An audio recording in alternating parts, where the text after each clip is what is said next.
रामप्रभू प्राणप्रतिष्ठापना सोहळ्यानिमित्त मांसाहारी पदार्थ व मद्य विक्री करू नका, येवल्यात भारतीय जनता पक्षाच्या वतीनं निवेदन।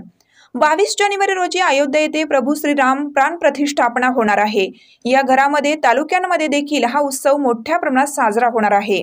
तालुक्यामध्ये कोणत्याही प्रकारचे मांसाहारी पदार्थ विक्री केली जाऊ नये, तसेच दारूची दुकान देखील बंद ठेवावे, यासाठी भारतीय जनता पार्टीच्या वतीनं तहसीलदार, मुख्य अधिकारी, पोलीस प्रशासन यांना निवेदन देण्यात आलं।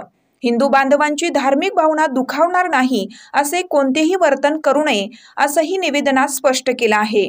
यावेळी भारतीय जनता पार्टीचे ज्येष्ठ नेते प्रमोद सस्कर, मनोज दिवटे, धीरज परदेशी, मिलन पाटील, वैद्यकीय आघाडी अध्यक्ष डॉक्टर महेश जोशी, युवा मोर्चाचे प्रदेश सदस्य मयूर मेघराज, राजेंद्र रसाळ आदींसह पदाधिकारी उपस्थित होते। भारतीय जनता पार्टीच्या वतीने व सर्व समाजाच्या वतीने तहसीलदार साहेब, सीओ साहेब येवला नगरपालिकेचे यांना निवेदन देण्यात आलेलं आहे की येत्या 22 जानेवारीला प्रभू रामचंद्रांच्या मूर्तीचं अयोध्येमध्ये प्राणप्रतिष्ठा होत आहे। त्यानिमित्ताने अनेक राज्यांमध्ये व जवळजवळ 75% देशामध्ये मांस मच्छी विक्री वर्ज, दारूच्या दुकाना बंद, म्हणजे ड्राय डे, विशेषतः मांस मच्छी विक्रीला परवानगी देऊ नये असं निवेदन देण्यात आलेलं आहे। त्याच प्रकारचं नियोजन आम्ही इथं दिल्या येवल्या तालुक्यात व येवल्या शहरामध्ये कुठल्याही प्रकारचं मांस मच्छी दारू विक्री होता कामा नये अशी विनंती आम्ही तहसीलदार साहेबांना व सीओ साहेबांना केलेली आहे।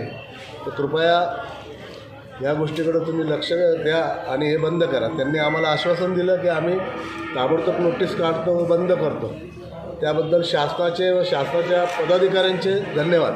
काही मतभ्रष्ट शासनकर्त्यांमुळे आपले प्रभू श्री रामचंद्रांचे मंदिर हे साधारण 500 वर्षांपूर्वी धाराशाही केले गेले। यानंतर आपले सर्वांचे आदर्श प्रभू श्री रामचंद्र हे एका झोपडीमध्ये वास्तव्यास होते। आज कुठे त्यांचा हा वनवास, आज कुठेतरी हिंदूंचा एक वैचारिक वनवास ह्या ठिकाणी संपत आहे। मोदी सत्तेमध्ये आल्यानंतर साधारण 500 वर्षानंतर 22 जानेवारी रोजी अयोध्येमध्ये पुन्हा राम मंदिराचे लोकार्पण होणार आहे। या निमित्ताने सर्वच देशामध्येच नाही तर पूर्ण जगामध्ये ज्या ज्या ठिकाणी हिंदू असतील त्या सर्व ठिकाणी दिवाळी मोठ्या प्रमाणामध्ये मोठ्या उत्साहात साजरी केली जाणार आहे।